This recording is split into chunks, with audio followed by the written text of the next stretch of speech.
Hello everyone, welcome to another edition of What Goes on Tour. We're at the Lensbury in a little village, you could call it, called Teddington, on the outskirts of London, where the Springboks have set up their base ahead of Saturday's test match against England. And as usual, we've got a guest on the vodcast, and this time it's a man who came here to the Lensbury for the very first time in 2015 as part of the Springbok management team during Rugby World Cup. Johan van Graan, now head coach of Bath. Great to have you with us and chatting about your life in rugby. No, thanks, mate. Thanks, Shimmi. Great to be here. Yeah, fond memories. Came here with the Springboks quite a few times, and remember the kids running around here for all the families for the 2015 World Cup, and then came back here a few times with Bath. We were only here a few weeks ago when we played against Quins. So yeah, very, very cool spot.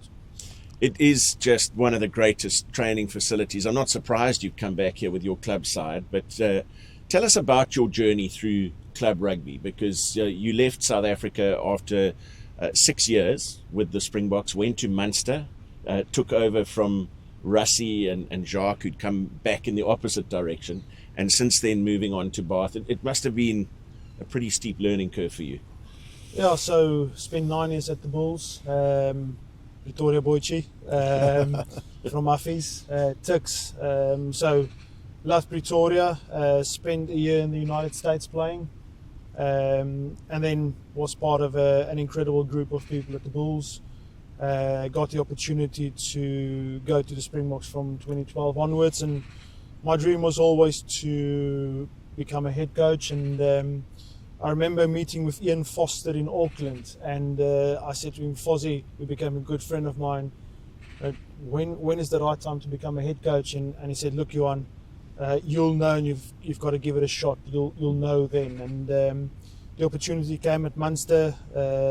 Melissa and our boys at that stage were still very young, moved to Ireland, and yeah, we had a great 5 years in Ireland.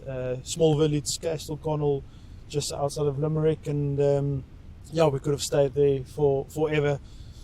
Incredible club, incredible province, and learned a lot in the Irish system. And then the opportunity came in Bath, and very different challenge. The owner gave me a call and said, look, I need help. And I said, look, I think I can help, but this isn't going to be a short-term project. And started on the 11th of July 2022, and I've absolutely loved the journey. And yeah, we've done some good things over the last 2.5 years, but I'm enjoying my time in England, and I think the most important thing is love rugby. Bulls, Munster, Bath, who's got the best banter? All very different. All very different. I'd say it took me a while to get the Irish banter. Yeah. And a few times when I made a joke, there was silence. And then I told the guys, look, that was actually a joke, and then they started laughing. Yeah. And I remember we played against Racing about 3 or 4 months after I started at Munster, and unfortunately I used a swear word, and then they were all just jumping up and down. We got him. So Did you win the game? We actually didn't. That's we actually got a bonus point. Yeah. That meant we had to beat Cust at home to get home European quarterfinal, which we beat in 49-3. And then the English, they've been very good. Dry sense of humour, so different. But I'd say it's a 1-1 to each. Yes. Tell me, when you become head coach and you walk in, let's say your first time in the Munster change room or Bath meeting room, let me say, what do you say? I've used a quote that I read in one of Pep Guardiola's books, and it goes like this: this beast called football will eat you alive if you're not always yourself. So I said to the players, to the staff, both at Munster and Bath, I'm going to be myself, but I want to create a world-class pressure environment where you can be yourself. So it doesn't matter where you're from, what language we speak, we need to be aligned in what we're doing. And then also, people want to win. People want to belong to something that's more than the sum of their own individual parts. And then people genuinely in rugby want to have a good time. And I like the people that are involved in rugby. So that was my first main message. The second bit was treat others the way you want to be treated. And I found in life, if you treat other people well, most of the time they treat you well also. Yeah. It's quite disappointing that he used a Guardiola quote. I mean, we're both Arsenal fans, so that's not gone down so well here. They're doing pretty well at this stage. I'm a United fan. Shame. And my youngest boy is a big City fan now, and I spent quite a lot of time at City. Learned so much from their environment. Peak performance. That's the one thing I'll take out of Man City. Peak performance. And actually, this morning I visited a friend that I made at City that's gone over to Chelsea now. A coach called Johan van Graan, Dutch guy. We've just had an instant connection, and again this morning learned so much again in the football world, and yeah, learn as much as I can. How much of coaching and growth as a coach is about listening, about always being curious and always wanting to advance yourself? I guess that must be a key part of your growth. Yeah, I'm at 2 years in one mouth. I think we've been given by God 2 years in one mouth, so I think you should listen twice as much as you speak, and the ability to listen to what other people are telling you, and that's been a big challenge in a good way for me, because I'm an Afrikaans speaking guy. The only media training I've had in my life was from you before the 2015 they World wouldn't have Cup. got you far. So because I'm speaking a different language, I had to teach myself to listen very, very well, and speak when the right time is to speak. And when you're a leader, I believe you lead with people. I think leadership have evolved so much. It's not you standing in front and telling others what to do. You need to take people with you. So the ability to listen well, I've tried to develop myself. Loads to learn, but I try and put myself in other high performance environments as much as I can and learn as much as I can. The day you stop learning is the day that you'll be dying. A lot of South Africans in the Premiership. What do they bring? It seems to be, I think at one stage the man of the match was called a South African, and every weekend where the guys were dominating and doing well. What have they brought to the league? Shimmi, what I found coaching in Ireland, in England, and being part of the Champions Cup is there's an incredible amount of respect for South African players. Yeah, they are hard-working. They turn up when it gets physical, and I think a very good attribute from South Africans is they do what they say they're going to do. Yeah.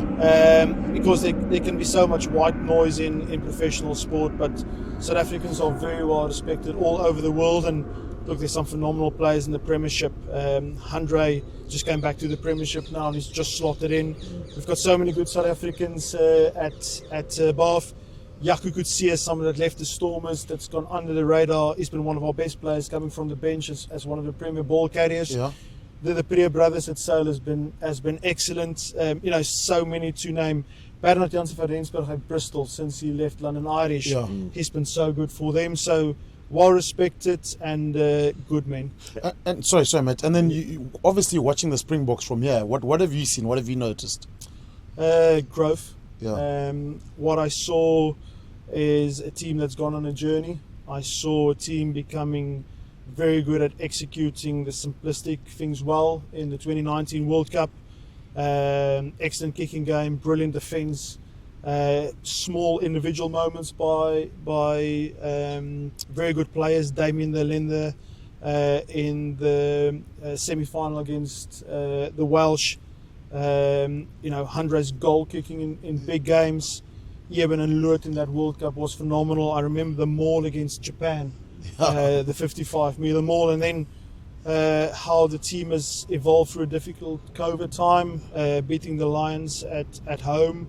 And then what I saw post the second World Cup win in France was Tony Brown coming in a lot from the Highlanders in Japan, 4-man lineouts, using the loose forwards in wider channels. And then I think South Africa has developed into a team that the opposition has got no clue what's coming over the weekend. And take the test of the week, and I thought Scotland played really well. But when it really mattered, South Africa went back to their scrum. Yeah. The last penalty is an example. In a scrum, you've got a scrum. Yeah. And the try at the back end, so fundamentally very good. but they are clearly the best team in the world currently, Yeah. in my view. Let's stay on the Scotland game for a second, because Rassie said with a little bit of a twinkle in his eye at the post-match press conference, it's good to have gone 2 games of rugby against Scotland with Finn Russell at fly half and not to have conceded a try in either of those games. And Finn Russell is now a man you're working very closely with. And I must tell you that he was speaking at a Bill McLaren Foundation lunch last Friday, just came in for 10 minutes to pay his respects to Bill and to help the cause. But he made particular mention of his time under you at Bath and how it's helping him to grow into a more tactical player. You know, somebody who was given free rein at Racing to throw the ball around, but he's having to play more tactically. What are your thoughts on Finn? Because he's regarded as such an enigma around the rugby world, but what has he brought to you at Bath? A phenomenal rugby player, even better human being. I remember our first meeting, we said we're going to be honest with each other. I asked him every single question I wanted to ask, and he asked every single question he wanted to ask me, and he's delivered and exceeded all of my expectations. He always puts the team first. He's got this amazing ability to do something on the pitch, good or bad, and then put it behind him. He never seems to get flustered. He is definitely an energy giver. Matt, some of the things he's done in training, it reminds me of some of the best players I've been privileged to coach, Jean de Villiers, Brian Banner, the things he does in training, and then this ability to perform under pressure. He's made a massive difference to our team, and I think the most impressive thing is how he's fitted in. It hasn't been about Finn, it's been about Bath, and you know, we've got a very particular way of doing things at Bath.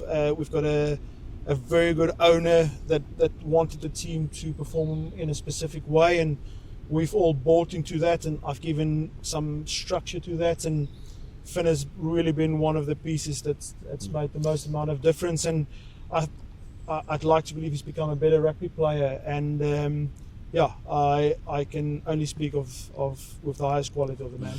If you could choose one player for Bath to sign from South Africa, who would it be? Shimmi, South Africa's got incredible rugby players, and if you could choose one, I mean, I'm just out of interest. I always think, okay, if you, because you're mentioning football and they've got unlimited budget, if you turned around and said, listen, you could, okay, let me say one player from the Southern Hemisphere now to come to Bath, who would it be? So I'll answer this the way I want to answer it. Only honesty, please. I've got a squad of players at Bath that I believe in, and in the let's call it the box of English rugby, we've developed as a group so much. So I wouldn't want to comment. I want this player or that player, because I believe in the group that we have, and we're always looking to improve and bring in new players. What I would say about the Springbok team is Eben Etzebeth. My first test was his first test, and to see him develop into the man and the player that he's become now, the leading test caps for South Africa has been incredible to see. You know, somebody like Andre, the journey he's been on, and you know, how good has he been for Leicester. You know, I've been privileged to coach JP and Brian, but the things that Cheslin and Kurt Lee are doing is incredible. And then, you know, players I've coached before, it's so good to see Dukes, Damien the Lender just getting better and better. So you basically want all of them. Well, you said Eben first. I am That's very, the answer. very happy with what we have at Bath. And you know, South Africa's got some amazing players, so who knows, one day I'll be back in South Africa and coach some of them. And one of those players you've got is Thomas du Toit, who's done a fabulous job for you and had a fantastic test match against Scotland, starting at tight head, and such a key part of the Premiership final. I hope you don't mind us bringing up the Premiership final, because it was the most phenomenal effort and such difficult circumstances in which to lose the game, but what a great day for the club. So I'll answer this 2 ways. At firstly, Thomas, I was looking for a player within the salary cap that can play 2 positions, and I did my research, and Thomas was quite clearly the best prop in world rugby that can play both sides of the scrum. Another good man, a ball carrier. The two things I was looking at Bath when I took over was ball carriers and leadership. He's captained every single team that he's played in except the Springboks. 2 years ago, he was the captain of the SA A team as well. The things that he's brought that I didn't know is how good is he 5 yards from the try line. He was our top try scorer last season as a prop. And his ability to go through the pain barrier. That's something that not a lot of players has, and jump to the final. Incredible journey we've been on the last 2 years, and I'm so proud of what we did. Unfortunately, we got a red card in the final, and just to show Thomas's worth, he played as a tight head in that final. He had no reps. At the back end of that game, I moved him to loose head. Where do you currently see props playing 80 minutes of rugby? And, he was our player of the season last season. So he's fitted in so well, and a good example, great to add to our group. I love the players that we have, but he's made a massive difference to us. Looking at English rugby, I mean, they had the Eddie Jones era. Obviously, both were coming. And what's the English way? Because Ireland seem to have a strong identity in the way they play. The New Zealanders, high skill, what they can do, kill you off turnover ball. South Africa, we found our way. What would you describe the English way, the English identity as? Look, Shimmi, I wouldn't want to comment on the English national team because we've got players involved. Yeah. What I've learned in England is there's a massive rivalry between cities and clubs, which is so good. It's like, when Bath play Leicester, it's the old Bulls versus Stormers. Okay. Hey, historically, that's been the big one. Yeah. The Bristol game is pretty big now. Yeah. Exeter is an incredible club. Yeah. And what Rob has done there over the last few years. Alex have brought something to Sale. Yeah. Saracens are still one of the best teams in Europe. Quins have developed really nicely. They played in the European semi-final last season, losing away to Toulouse. Yeah. And then, our rivalry with Northampton the last 2 years has been tight. We beat them in round one after the final. I'd say the English are very proud of where they're from, specifically their local clubs, even underneath. They've got some very, very good rugby players. I'd say with the new, they call it the professional game partnership that's signed every 8 years in English rugby. Okay. We've just entered that now 2 or 3 months ago. So it's the first 3 months of an 8-year deal between the RFU and the clubs. So hopefully English rugby can be in a much better state in 8 years' time. And it was so sad to see the likes of Wasps and Worcester and London Irish go down 2 years ago. And we've embraced it as a club, and I used the saying with the players like Ollie Lawrence, Ted Hill, Alfred Barbary coming in. I used the South African saying of, I cried because I had no shoes until I saw a man who had no feet. And I think all of the clubs embrace those clubs that have gone down, and it's actually brought the 10 Premiership clubs closer together. So it's a very positive competition of high quality, and look, I'm enjoying my time here. Yeah. Tell me, if you look at, obviously there's a club rivalry and all of that. Where do you see the future for England in terms of going towards the World Cup? Is this part of a rebuild? Because as much as they get criticised, they could have beaten New Zealand in New Zealand. They could have won. Yeah, they're almost 2 or 3 points away from almost ticking over. I think if you look at the World Cup semi-final, yeah, exactly. There's another one. Yeah. 1 point, saying I have is 1 point is the biggest and smallest margin in sports. That last scrum goes England's way and potentially they're in the World Cup final. George Ford's kick doesn't hit the post 2 weeks ago against the All Blacks and they win. The kickoff goes, the last kickoff of last weekend's game against Australia goes a yard further. Maro catches it and they win the test. So I think it's small margins. I don't think they are that far off.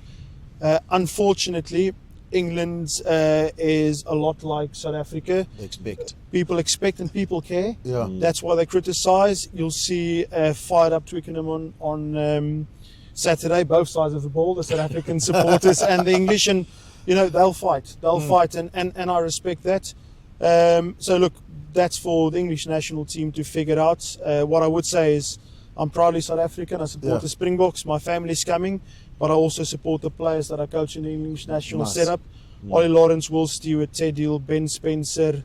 I'm sure I'm going to forget somebody. Has been phenomenal at club level, and I'm their coach at Bath. So I'll support those guys. Yeah. Just a little bit more on the personal front, the family enjoying their life, and a very important question: are you allowed to braai in Bath?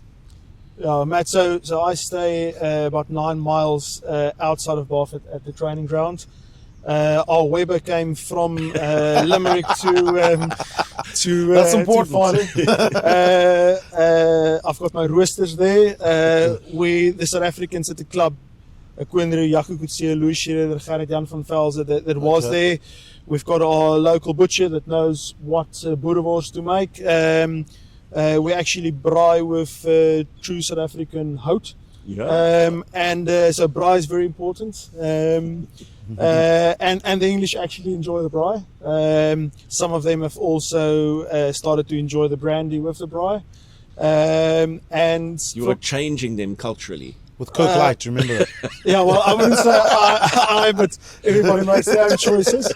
But look, Melissa and the kids are very happy. And when I left the Springboks, I said the reason that I'm leaving is to become a better coach and tour the world. And rugby has given me so much. And hopefully we'll be back in South Africa at some stage. But I've learned in life you've got to enjoy the now. So we're absolutely loving our time at Bath. I've got an incredible management group, support staff from people from all over the world, Australian, English, Northern Irish. And then I've learned so much from the players that I've coached both in Ireland and England. That's made me a better man and a better coach. So we as a family are loving it. All 3 kids are in school now, 10, 7 and 4.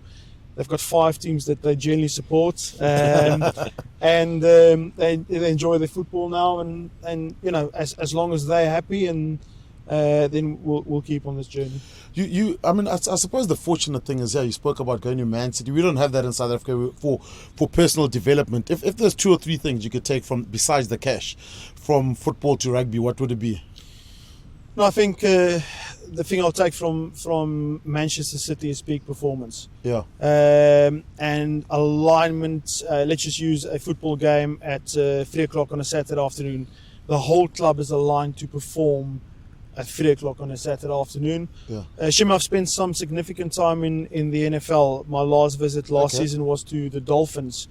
And the commercial alignment between the way the training setup is done and the Dolphins, the Hard Rock Stadium they built where the Grand Prix is held as well. So the alignment of the commercial bit, and I think we in rugby have still got a bit to learn in terms of how the other sports are doing it, but that's why I love this journey, because we can all get better. Yeah. Well, Johan, we wish you well on the rest of the journey. Of course, there's only one way you can improve on last season's Premiership. That's to get back into the final and win it.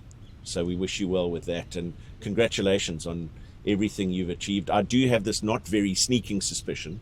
You say we look forward to being back in South Africa.